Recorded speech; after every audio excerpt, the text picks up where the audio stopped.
students. Today I am discussing some important agriculture questions. These are first question is the blue revolution is related with. देखिए दोस्तों, question को ध्यान से पढ़िए। किसके बारे में बात कर रहा है? ब्लू रिवोल्यूशन के बारे में बात कर रहा है।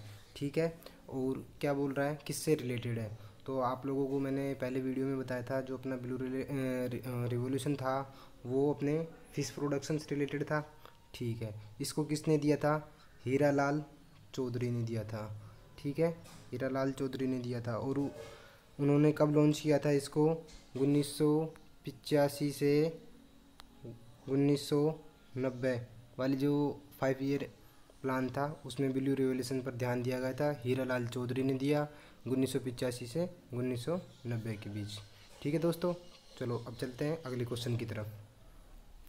Indian agriculture is typically characterised as. तो इसमें बोल रहा है कि इंडियन एग्रीकल्चर को जो प्रारूपिक रूप है वो किससे करेक्टराइज किया जाता है, लक्षण क्या है उसके? तो उसका है land square and labour surplus economy. क्योंकि आप लोगों को पता है इंडियन जो एग्रीकल्चर है उसमें लेबर और तो ज़्यादा लगती है, लेकिन इकोनॉमी होती है वो कम प्राप्त होती है। ठीक है, तो अगला क्वेश्चन की तरफ चलते हैं।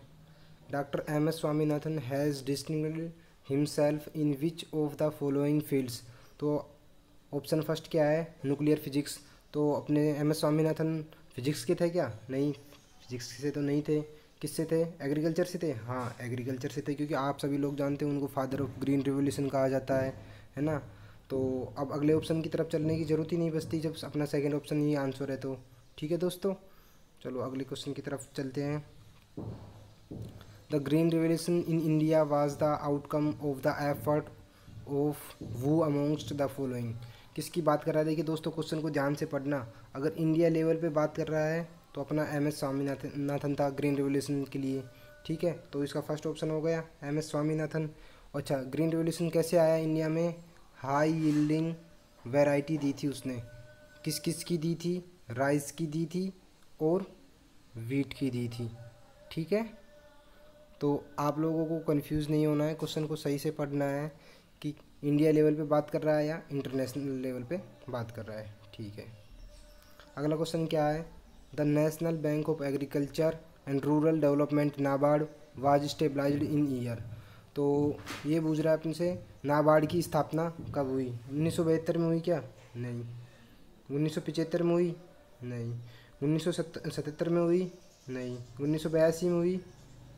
80 में? नहीं। 1982 में हुई? हाँ, 1982 में हुई। तो दोस्तों मैं आप लोगों को बताऊंगा, जो ये अपना नाबार्ड होता है ये 1982 में स्थापित हुआ था। और जो इसका काम पता क्या होता है? रेगुलेशन और लाइसेंसिंग करता है। किसकी? रूरल बैंक की। ठीक है, और जो अपने कोऑपरेटिव बैंक होते हैं ना उनकी रेगुलेशन करता है और लाइसेंसिंग करता है। अगला क्वेश्चन क्या है? The head office of NABARD is located in. तो दोस्तों आप लोगों को पता होगा कि नाबार्ड का जो हेड ऑफिस है वो अपना मुंबई है। Where is the central rice research institute located. तो अपना सेंट्रल राइस रिसर्च इंस्टीट्यूट है कोटक, और ये अपने पड़ता है उड़ीसा में। दोस्तों मैं आप लोगों को इसके बारे में बताना चाहूँगा कि इसकी स्थापना थी ना वो तो 1946 में हुई थी, है ना। और इसकी जो एरिया था वो था 60 हेक्टेयर। ठीक है, और आईसीआर के अंडर में कब आया ये? आईसीआर के अंडर में ये 1966 में आया था। ठीक है, तो आप लोगों को कंफ्यूज नहीं होना है कि क्वेश्चन को अच्छे से पढ़ना है। अगर पूछे कि स्थापना कब हुई तो 1946 में हुई थी, और अगर ये बोले आईसीआर के अंडर में कब आया था तो वो अपना 1966 में आया था। हेलो दोस्तों, तो अब अपना अगले क्वेश्चन की तरफ चलते हैं। नाबार्ड वाज स्टेबलाइज्ड इन। तो आप लोगों को पता है नाबार्ड की स्थापना कब हुई थी? 1982 में, है ना, 1982 में। लेकिन उस टाइम अपनी कौन सी 5 ईयर प्लान चल रहा था? तो 5 ईयर प्लान था अपना 6th 5 ईयर प्लान। ठीक है, अगले क्वेश्चन की तरफ चलते हैं।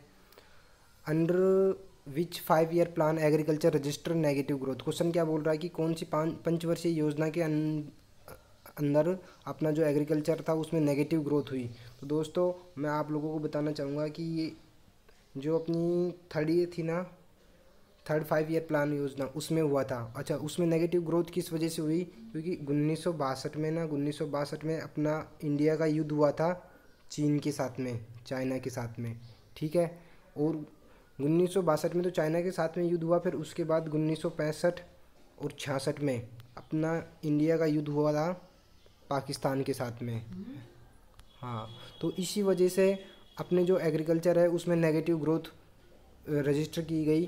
क्योंकि आप लोगों को पता है 1962 में चाइना के साथ युद्ध हुआ, 1965-66 में पाकिस्तान के साथ युद्ध हुआ, तो इस वजह से जो इकोनॉमी थी अपने देश की उसको एग्रीकल्चर में लगाने के बजाय सेना पर खर्च किया गया, है ना। तो अब अपने अगले क्वेश्चन की तरफ चलते हैं। Who is the known of father white revolution? तो आप लोगों को पता होगा वाइट रिवोल्यूशन के लिए मैंने जो अपनी पिछली वीडियो थी उसमें बताया था, उसका जो फादर है वो वर्गीस कुरियन है।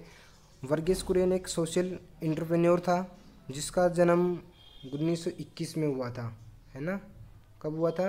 1921 में, जो एक अपना सोशल एंटरप्रेन्योरशिप था। तो दोस्तों आशा करता हूँ आप लोगों को आज के 10 क्वेश्चन समझ में आए होंगे जो कि आपके लिए इम्पोर्टेंट है।